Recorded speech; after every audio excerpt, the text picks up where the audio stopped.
হচ্ছে বৈঠকখানা। এখানে নেতাজি সুভাষচন্দ্র বোস, রাসবিহারী বসু, বাঘা যতীন, বিপিন বিহারী গাঙ্গুলি ওনারা রাতের বেলায় কোলাঘাটে নেমে নদীপথে এই জায়গায় এসে লেখকের সঙ্গে গুপ্ত মিটিং করতেন।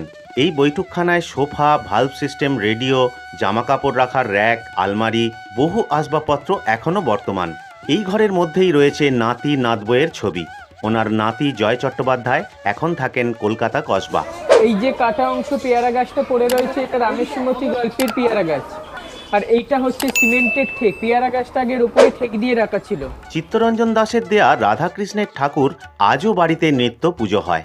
চিত্তরঞ্জন দাস যখন দেশের উদ্দেশ্যে অ্যারেস্ট হয়েছিলেন তখন এই রাধাকৃষ্ণ ওনার বাড়িতে দিয়ে গিয়েছিলেন এবং ওর পাশেই রয়েছে ওনার চিকিৎসার আলমারি।